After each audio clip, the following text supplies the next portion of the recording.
Olá, amigos do Quadro Maiores, eu sou o Delazar e trago até vocês as informações dos 4 maiores times de São Paulo. Neste vídeo, nós vamos falar sobre o jogo do Corinthians com o Flamengo na Copa do Brasil, 0 a 0, jogo de volta das semifinais aí da Copa do Brasil. E o Flamengo se classificou, né, com esse empate 0 a 0, um empate heróico por parte do Flamengo, né?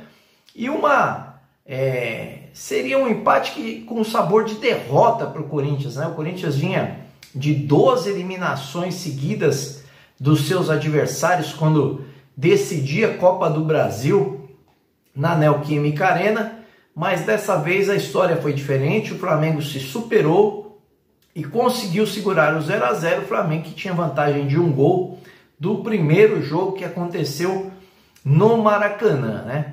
O que sobrou disso tudo aí para o Corinthians, né, é a multa do Hugo Souza, que o Corinthians terá que pagar mais 500 mil, se eu não me engano, até terça-feira para o Flamengo, para não atrapalhar ainda mais a negociação do goleiro Hugo Souza do Corinthians com o Flamengo, né?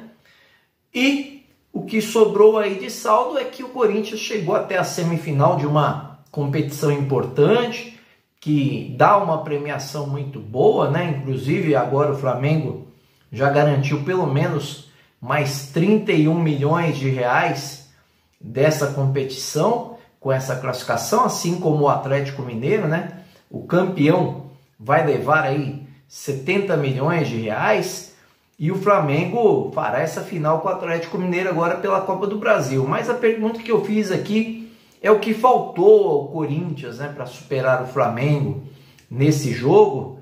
E aí a gente começa a tirar algumas coisas para saber o que de fato faltou, né? Faltou goleiro? Não. O Corinthians pagou multa no primeiro jogo para ter o Hugo, pagou no segundo e ele foi muito bem. Cumpriu a risco o seu papel lá no Rio de Janeiro e não foi nem tão forçado nesse jogo aqui, né? Por quê? Porque o Corinthians, desde aí da metade do primeiro tempo para frente, jogou com um homem a mais, né? Então o Corinthians assim teve uma grande oportunidade, né, de poder reverter o placar, mas talvez não tenha tido a força suficiente para chegar à vitória diante do Flamengo, ou o Flamengo que também se defendeu muito bem, controlou bem, né? E trazendo para análise aqui, eu achei que o Felipe Luiz mandou muito bem, né? Ele não demorou muito para ficar analisando o que ia fazer, né? Assim que o Bruno Henrique foi expulso, ele já tirou o Gabigol e colocou o Fabrício Bruno na zaga, reforçando o setor e sentando em cima do regulamento, né? O Ramon Dias, por sua vez, aguardou o primeiro tempo para ver o que ia acontecer, veio com 2 substituições no intervalo, colocou o Carrilho para jogar, mas o Corinthians, da mesma forma, ainda não se encontrava. O Ramon Dias tentou mais algumas mexidas ao longo do segundo tempo, teve chance com o Yuri Alberto, teve chance com o Garro, com belas defesas, né, do goleiro Rossi. E quando o Rossi não tirava, quem tirava era o Léo Pereira. Para mim, 2 destaques importantíssimos desse jogo a favor do Flamengo, o Léo Pereira e o Rossi. O Flamengo ainda reclamou de um pênalti numa bola do Gerson com o Garro, mas você nota claramente que o Gerson joga a bola para cima para pegar no braço do Garro, que está meio que tirando o braço para junto do corpo. Eu não achei um lance para pênalti, né? Eu até vi um comentarista que comenta até pela jogos do Flamengo lá pelo GE, né? E ele começou dizendo que o Flamengo foi roubado e tal. Não vi isso, né? Achei que a expulsão do Bruno Henrique foi uma expulsão justa, né? Ele ergue muito o pé, ele corre o risco. Quando bate no rosto, você nota que ele tenta tirar, mas já vê que não dá mais, ele ainda dá mais uma empurrada. Então, assim, não tem jeito, era para expulsão. Daronco acertou muito bem a expulsão, né? E aí os 46.997 torcedores que estavam lá na Neoquímica Arena, a maioria, claro, corintianos, né? vibraram com a expulsão e acreditaram ainda mais na classificação do Corinthians, né? Mas o Corinthians não soube se aproveitar desse homem a mais, essa é a realidade. As mudanças que o Ramon Dias fez não surtiu o efeito desejado, como talvez ele quisesse.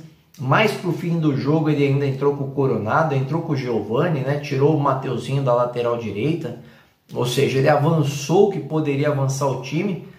Eu acredito que até demorou um pouquinho para fazer essa mudança, mas acabou fazendo, né? E o Corinthians ali nessas mudanças acabou tendo as duas melhores oportunidades, numa cabeçada do Yuri Alberto e num chute do Yuri Alberto, que o goleiro Rossi interceptou uma e o Léo Pereira interceptou a outra. Dessa forma, os números da partida, aí para quem gosta dos números da partida, mostrou um Corinthians com 52% da posse de bola contra 48% do Flamengo. Isso mostra o quanto o Flamengo trabalhou a bola para controlar o Corinthians. Os chutes a gols foram 16 do Corinthians contra 5 do Flamengo. Questões óbvias, né? Um homem a mais. 7 escanteios para o Corinthians, 5 para o Flamengo. 11 desarmes do Corinthians, 13 do Flamengo. 19 faltas cometidas pelo Corinthians, 10 do Flamengo. Então aqui o Flamengo protegeu tão bem a bola que o Corinthians acabou fazendo quase o dobro de faltas em relação ao Flamengo. Assim, o Flamengo foi retendo o Corinthians, minando o Corinthians e esfriando o Corinthians, né?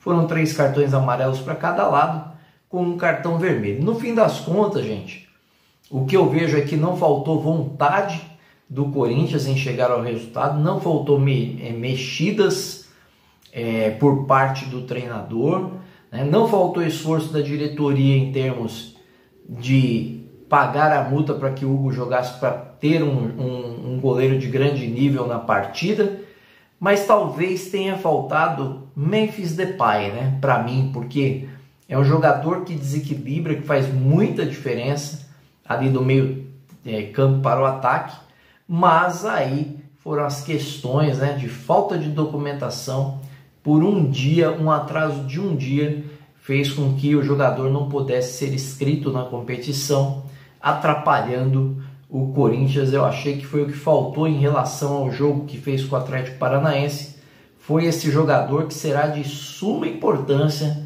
para o Corinthians escapar aí agora da zona de rebaixamento, uma vez que a Copa do Brasil já está terminada para o Corinthians que segue ainda lutando, né, no meio de semana aí pela Sul-Americana, quando fará o jogo contra o Racing da Argentina numa grande semifinal. O Corinthians na luta aí, não é verdade? Os próximos jogos do Corinthians pelo Brasileiro, tá, gente? Nós teremos no dia 28, uma segunda-feira, o jogo contra o Cuiabá, na Arena Pantanal. O Corinthians sai, então, um jogo importante ali, é um jogo de briga direta, né? O Cuiabá não vai querer perder dentro de casa e o Corinthians necessita da vitória para escapar ali da zona de rebaixamento, onde hoje está em 17º. E o Flamengo, né, vai encarar o Juventude também, mas o Flamengo lá em cima na tabela, pensando ainda em voos maiores no Campeonato Brasileiro, tá bom, pessoal? Então, é isso aí, pessoal. Espero que vocês tenham gostado da análise aí. Se gostarem, claro, deixe seu like maroto, como diz meu filhão, se inscreva no canal. Valeu, obrigado!